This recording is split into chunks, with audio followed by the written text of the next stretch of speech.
My fellow Albertans, today I wish to speak to you about the future of Alberta and Canada. Albertans have always been loyal, proud, and generous Canadians. We love Canada. We have fought wars and died defending Canada. We've opened our doors wide for millions of our fellow Canadians searching for opportunity, many of whom stay and become Albertan, and many who return home to their native province. All have been welcomed with open arms. Our province has contributed hundreds of billions of dollars more to the federal treasury for use in other parts of the country than we'll ever receive back in benefits. We have allowed this to occur because, quite frankly, we know how blessed our province is with an endowment of natural resources that no other country on earth possesses. And we want all of our friends, families, and fellow Canadians across the country to benefit from it. We don't ask for special treatment or handouts. We just want to be free to develop and export that incredible wealth of resources we have for the benefit of our families and future generations.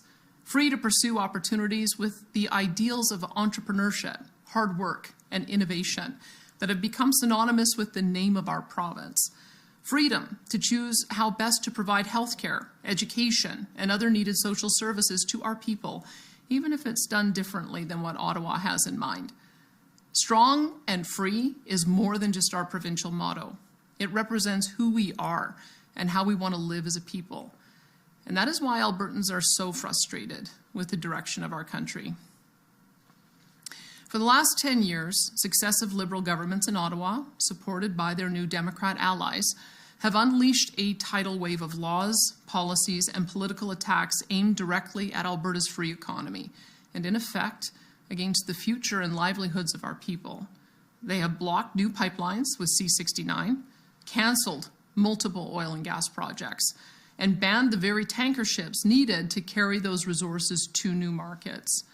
They have stacked an oil and gas production cap on top of a crippling industrial carbon tax, making new energy and agricultural projects economically impossible to pursue without massive subsidies from governments, which Ottawa has failed to provide and which our taxpayers cannot afford.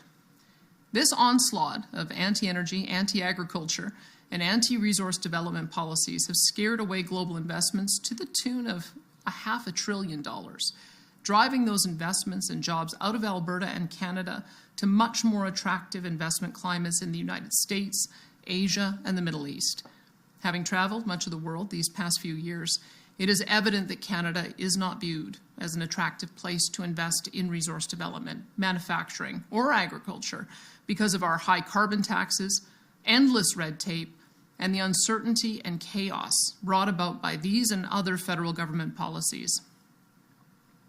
As a result, Canada has fallen to dead last in economic growth among industrialized nations. The world looks at us like we've lost our minds.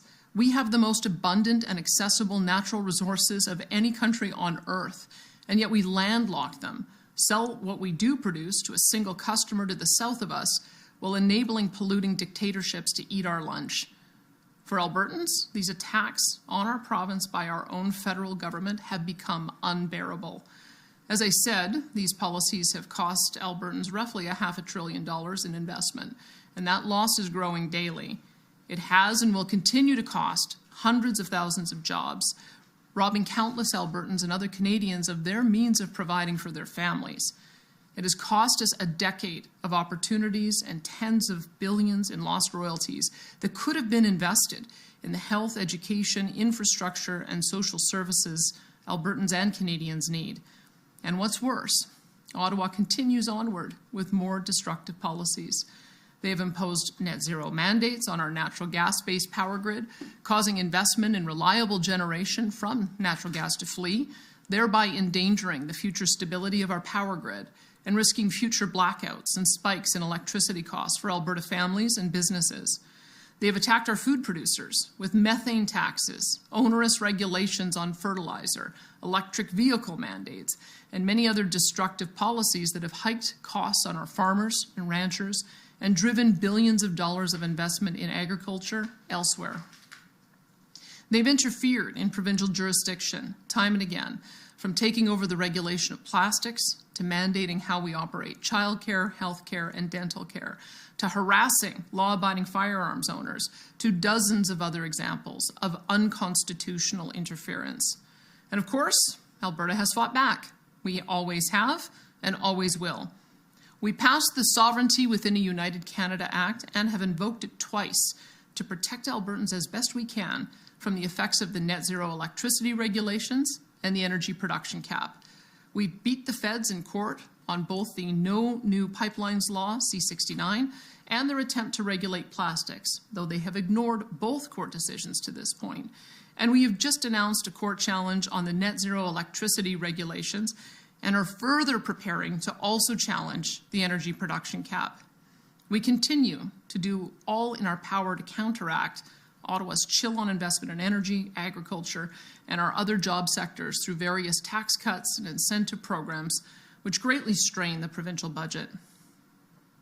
We have fought these attacks from Ottawa furiously and have won some important battles, but the lost opportunities, jobs, and futures of so many Albertans are costly and demoralizing, as are the growing number of Eastern politicians who choose to openly demonize and target Alberta for political gain. That is why a large majority of Albertans are so deeply frustrated with the results of last week's federal election. It's not that our preferred candidate and party lost. That happens in a democracy. It's that the same Liberal government with almost all the same ministers responsible for our nation's inflation, housing, crime, and budget crisis, and that oversaw the attack on our provincial economy for the past 10 years, have been returned to power. Now, as we all know, one thing has changed. We have a new Prime Minister. And I will say that in my first conversation with him since the election, he had some promising things to say about changing the direction of his government's anti-resource policies. However, Albertans are more of a actions speak louder than words kind of people.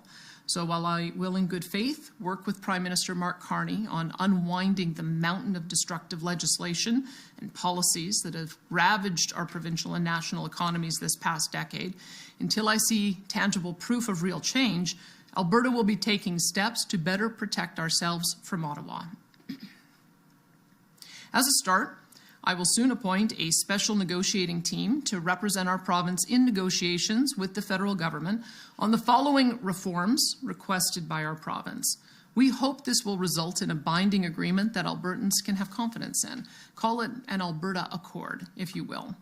First, Alberta requires guaranteed corridor and port access to tidewater off the Pacific, Arctic, and Atlantic coasts for the international export of Alberta oil, gas, critical minerals, and other resources in amounts supported by the free market rather than by the dictates and whims of Ottawa.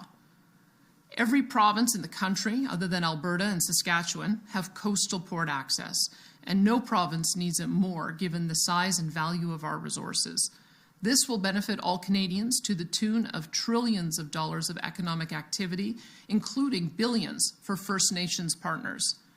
Second, the federal government must end all federal interference in the development of provincial resources by repealing the No New Pipelines Law, C-69, the oil tanker ban, the net zero electricity regulations, the oil and gas emissions cap, the net zero vehicle mandate, and any federal law or regulation that purports to regulate industrial carbon emissions, plastics, or the commercial free speech of energy companies.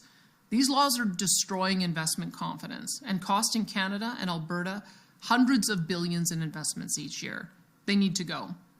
Third, the federal government must refrain from imposing export taxes or restrictions on the export of Alberta resources without the consent of the government of Alberta. Frankly, all provinces should be given that same respect for their resources. And fourth, the federal government must provide to Alberta the same per capita federal transfers and equalization as is received by the other three largest provinces, Quebec, Ontario, and British Columbia. We have no issue with Alberta continuing to subsidize smaller provinces with their needs, but there is no excuse for such large and powerful economies like Ontario, Quebec, BC, or Alberta to be subsidizing one another. That was never the intent of equalization, and it needs to end. If these points can be agreed to by the federal government, I am convinced it will not only make Alberta and Canada, an infinitely stronger and more prosperous country, but will eliminate the doubts a growing number of Albertans feel about the future of Alberta in Canada. While these negotiations with Ottawa are ongoing, our government will appoint, and I will chair, the Alberta Next panel. This panel will be composed of some of our best and brightest judicial, academic, and economic minds to join with me in a series of in-person and online town halls to discuss Alberta's future in Canada, and specifically, what next steps we can take as a province to better protect Alberta from any current or future hostile policies of the federal government. Details of the membership and scope of that panel will be released in the coming weeks. After the work of the panel is finished, it is likely we will place some of the more popular ideas discussed with the panel to a provincial referendum so that all Albertans can vote on them sometime in 2026. To be clear from the outset, our government will not be putting a vote on separation from Canada on the referendum ballot. However, if there is a successful citizen-led referendum petition that is able to gather the requisite number of signatures requesting such a question to be put on a referendum, our government will respect the democratic process and include that question on the 2026 provincial referendum ballot as well.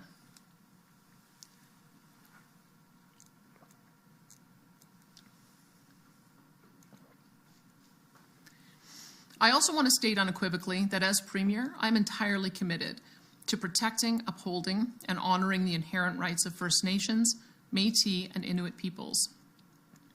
Therefore, any citizen-initiated referendum question must not violate the constitutional rights of First Nations, Métis, and Inuit peoples, and must uphold and honor Treaties 6, 7, and 8 should any referendum question ever pass. This is non-negotiable. Now let's talk about the elephant in the room, that being separation. We are well aware that there is a large and growing number of Albertans that have lost hope in Alberta having a free and prosperous future as a part of Canada. Many of these Albertans are organizing petitions to trigger a citizen-initiated referendum, as I mentioned earlier. The vast majority of these individuals are not fringe voices to be marginalized or vilified. They are loyal Albertans. They are quite literally our friends and neighbors who've just had enough of having their livelihoods and prosperity attacked by a hostile federal government. They're frustrated, and they have every reason to be. I want to talk directly to those Albertans. I know how frustrated so many of you have become with our country and the feeling of having politicians living thousands of miles away, passing laws and rules that have cost you your loved ones, jobs, careers, dreams, and opportunities for a brighter future. As most Albertans know, I have repeatedly stated I do not support Alberta separating from Canada. I personally still have hope that there is a path forward for a strong and sovereign Alberta within a united Canada. And let me explain a few reasons why. First, Alberta already has and can continue to use the Alberta Sovereignty within a United Canada Act and other measures to fight through much of Ottawa's damaging interference and prosper in spite of it. We will also continue our successful battles against these unconstitutional and damaging policies in both the courts of law and public opinion. And there is more to be hopeful for. This past election demonstrated that attitudes across the country, especially among young people, are changing with respect to understanding the importance of free markets and the development of our natural resources. People are pushing back against government censorship and cancel culture. More and more Canadians understand that in order for Canada to play a role in ending conflict and poverty at home and abroad, our country must become strong again. And we can only do that by becoming an energy and economic superpower using the vast and unmatched energy, mineral resources, and fertile lands of our country. 85% of Canadians in this last election voted for the two leaders promising to turn Canada into an energy superpower and to build resource corridors, including for oil and gas, while only 13% voted for the fringe voices in the Socialist NDP and Bloc parties and their extremist leave-it-in-the-ground policies. Obviously, we have a ways to go, and it will take a lot of work to undo the damage caused by these last 10 years of Liberal NDP rule. But that clear change in public opinion gives me hope. I think it should give all Albertans hope. Now, None of us knows what the future holds should Ottawa, for whatever reason, continue to attack our province, as they have done over the last decade. Ultimately, that will be for Albertans to decide, and I will accept their judgment. But I am going to do everything within my power to negotiate a fair deal for Alberta with the new Prime Minister. And while doing so, our government will work with Albertans on various initiatives to better protect Alberta's provincial sovereignty and economy from Ottawa should those negotiations fail and the economic attacks continue. Alberta didn't start this fight, but rest assured we will finish it and come out of it stronger and more prosperous than ever. In closing, I want Albertans to know how important it will be in the coming months for our province to be steadfast, unified, and to refrain from heeding the voices of those seeking to divide Albertans against one another. There will be many outside, and even inside this province, who will try and sow fear and anger among us. They will seek to divide us into different camps for the purposes of marginalizing and vilifying one another based on differing opinions, effectively pitting neighbour against neighbour and Albertan against Albertan. This is not the Alberta way. It's not who we are, and it's not who I am. There are thousands of Albertans who are so frustrated with the last 10 years of Ottawa's attacks on their friends' and families' livelihoods that they feel Alberta would be stronger and more prosperous as an independent nation. That is an understandable and justifiable feeling to have, even if we disagree on what to do about it. These Albertans are not traitors, nor should they ever be treated as such. They just love their province and family and want a better future than the one Ottawa is offering them right now. There are also thousands of Albertans that are so attached and loyal to their identity as Canadians that there is nothing Ottawa has done to our province that would justify Alberta leaving Canada. It's not that they think everything is perfect or that we've been treated fairly. They just believe being part of Canada, despite those problems, has much more value than leaving. These individuals are also loyal Albertans and should never be accused of being anything less. And then there are hundreds of thousands of Albertans that probably feel a lot like I do, that are deeply frustrated with the way our province has been mistreated and damaged by successive federal Liberal governments and are not willing to tolerate the status quo any longer. But these Albertans still believe there is a viable path to a strong, free, and sovereign Alberta empowered to succeed and prosper within a united Canada. A Canada where the federal government actually honors the Constitution, upholds provincial rights, and empowers provinces to pursue their unique potentials as their people so choose. Regardless of what each of us believes about this issue or what path we think is best, we as Albertans must be able to respectfully debate and discuss these issues with our friends, family members, and neighbours. I know that if we do that, in the end, our province will find the best solution for this immense challenge we face and come out of it stronger and more free than ever. I'll always put my faith in Albertans to find the right path. I trust you. May our beautiful Alberta always remain forever strong and free.